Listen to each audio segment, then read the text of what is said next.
Listen, I'm gonna get straight to the motherfucking point. We talking celibacy. We talking celibacy. We talking abstinence. We talking get back. Okay, that's what we talking about. Why are we talking about it? Because guess what? It's a real thing. It's a real thing. It's a real thing. It's a real thing.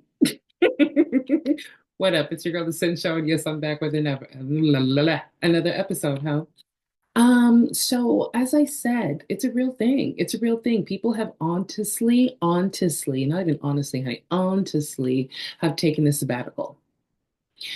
I can also attest because truly, I think the funny thing about sex, let's talk about sex, baby, okay? Is that for some, the shit's be overrated. I think it could be overrated depending. Now, don't start with me because we could swabble up if you want to, baby. But I'm saying I think it's overrated for some, depending on the kind of lovers, the kind of person, the kind of possible traumas you might have been dealing with, dealt with, could have happened. Things happen when sex happens. Let me say this again. Things happen when sex happens. And for everybody, okay, I say everybody, everybody, everybody, everybody. It's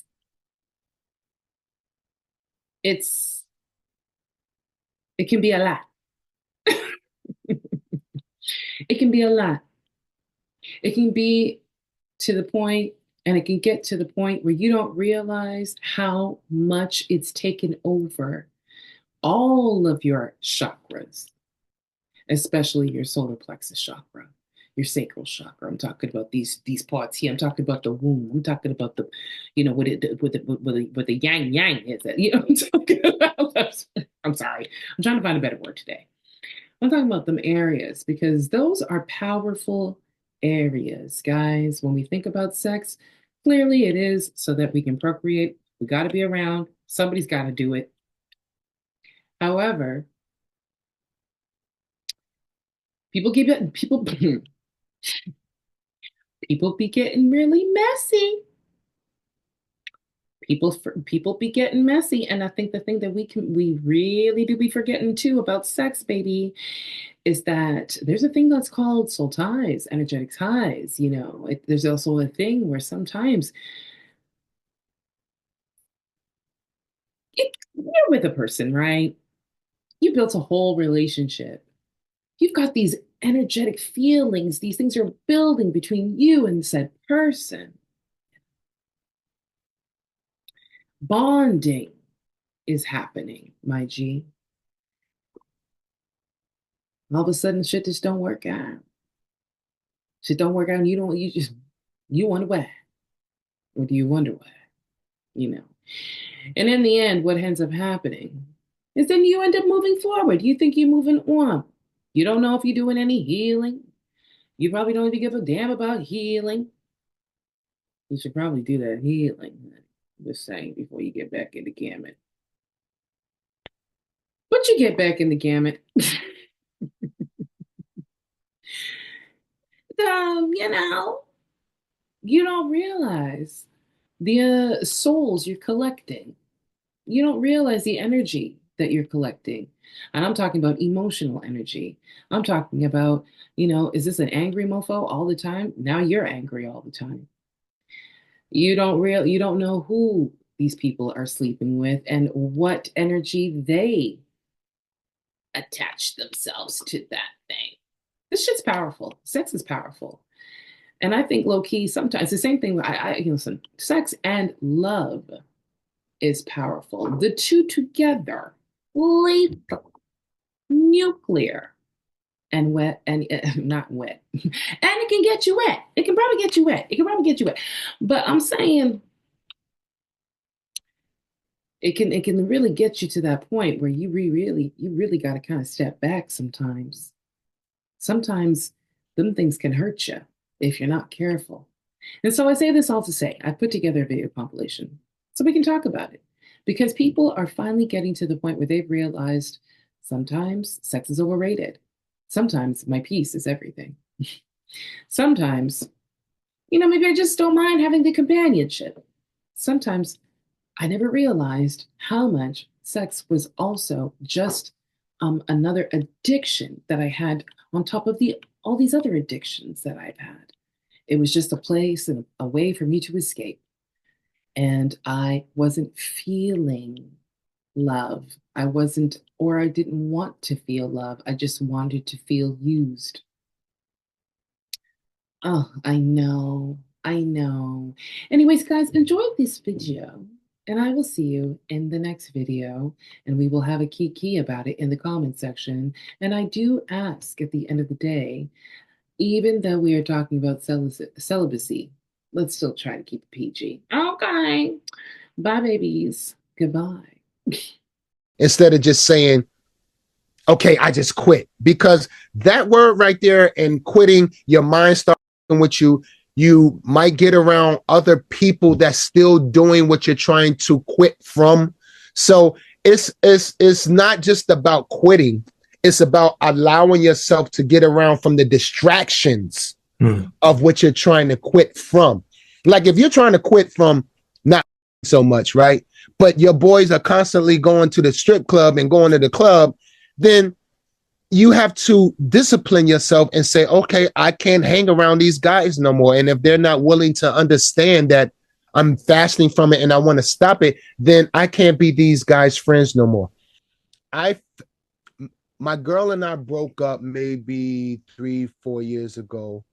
I was going through such a divorce that lasted 7 years. That played a role in why it took so long to drop Muddy Waters as well. 7 to 8 years of straight court divorce.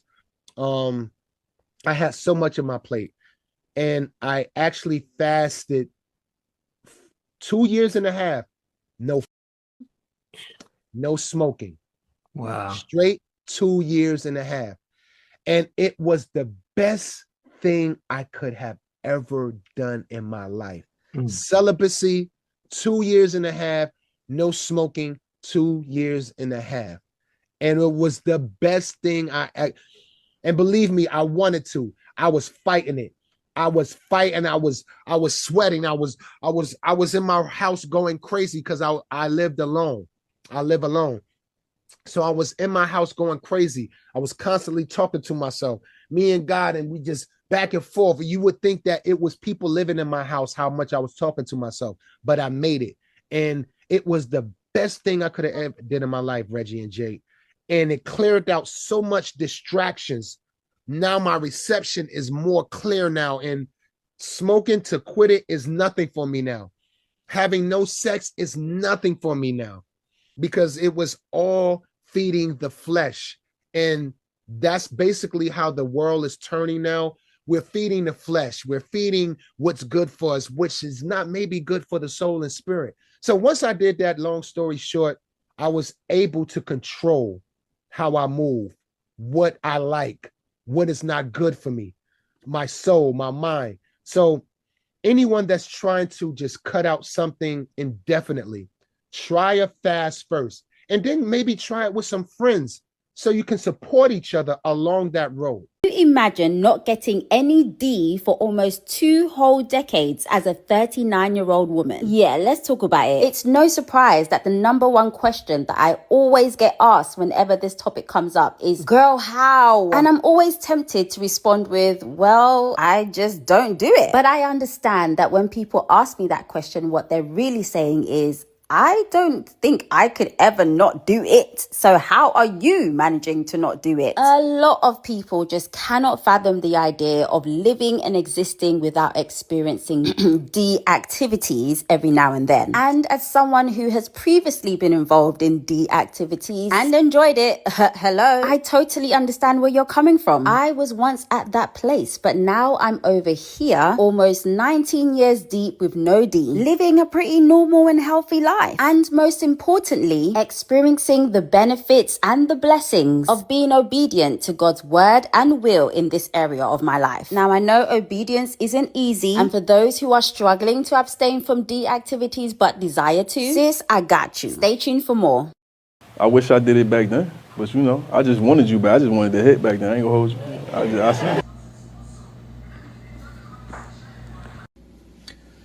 Because it's easy to be with a lot of women.